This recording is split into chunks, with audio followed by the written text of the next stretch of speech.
India news network, सच यानी हम।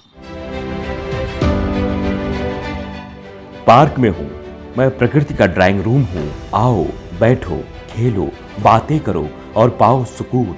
संतुलित पर्यावरण, जहाँ जहाँ स्वस्थ आनंदित जीवन, वहाँ वहाँ कहते हैं सब वेद पुराण। बिना वृक्ष नहीं कल्याण।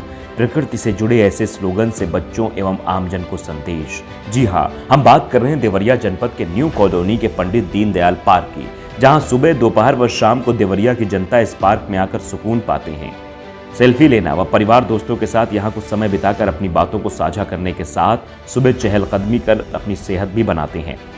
नगर पालिका अध्यक्ष ने बताया कि न्यू कॉलोनी का छोटा पार्क अब श्यामा प्रसाद मुखर्जी के नाम से जाना जाएगा। आगामी कुछ ही दिनों में इस पार्क में फिटनेस जैसी व्यवस्था होने जा रही है। आम जनमानस यहां पर आकर लाभ ले सकें। शहर में हमारे न्यू कॉलोनी में दो पार्क हैं, जो दीनदयाल पार्क और श्यामा प्रसाद मुखर्जी के नाम से जाना जाता है।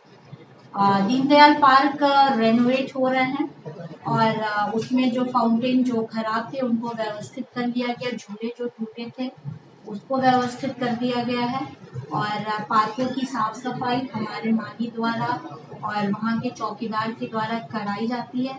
श्यामा प्रसाद मुखर्जी अभी प्रगति के उस पे है और जल्दी ही हम इसी नवंबर के अंतिम महीने में, अंतिम सप्ताह में हम श्यामा प्रसाद मुखर्जी फिटनेस पार्क के नाम से इस अपने देवरिया नगर पालिका की तरफ से एक अच्छी सौगात देने जा रहे हैं, क्योंकि कहा जाता है कि स्वस्थ शरीर में ही स्वस्थ मस्तिष्क का ही निवास होता है। और दूसरा, भुजौली में भी हमारे दो पार्क जल्दी ही पूरे हो जाएंगे। 3 तारीख को एक पार्क का हम लोग उद्घाटन करने जा रहे हैं, जिसका नाम है आचार्य शुक्ल पार्क, जहाँ झूले और सोलर लाइट्स की व्यवस्था की गई है। देवरिया जिले के ग्राम धतूरा खास में संगीतमय कथा में व्यास पीठ को अलंकृत कर रहे पूज्यपाद परमाध्य संत शिरोमणि श्री स्वामी जगदीशानंद जी महाराज ने चतुर्थ दिवस की कथा में बताया कि ज्ञान की विधा में भारत विश्व गुरु रहा है। भगवान कथा स्वयं ज्ञान का भंडार है, लेकिन जैसा प्राचीन शास्त्रों का मत है भागवत मक्खन है, अन्य शास्त्र दूध दही। जैसा भगवान को मक्खन अधिक प्रिय है, वासना वृत्तियों का आवरण दूर हो, उसे हम कथा कहते हैं।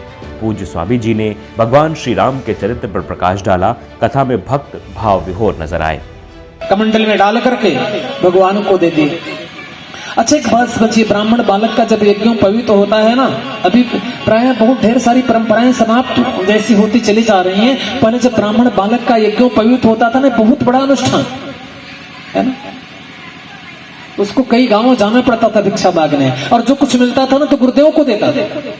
और जैसे बावन भगवान उमा देवी के द्वारा प्राप्त भिक्षा को ले जाकर के गुरुदेव को देने के लिए आगे बढ़े ना, वैसे गुरुदेव पीछे हटने लगे। अरे बामन, इतनी थोड़ी सी, इतनी छोटी सी भिक्षा से मैं प्रसन्न होने वाला नहीं हूँ। यदि मेरे को खुश करना चाहते हो ना तो एक काम करो। बोले गुरुदेव आज्ञा करिए, क्या करना पड़ेगा?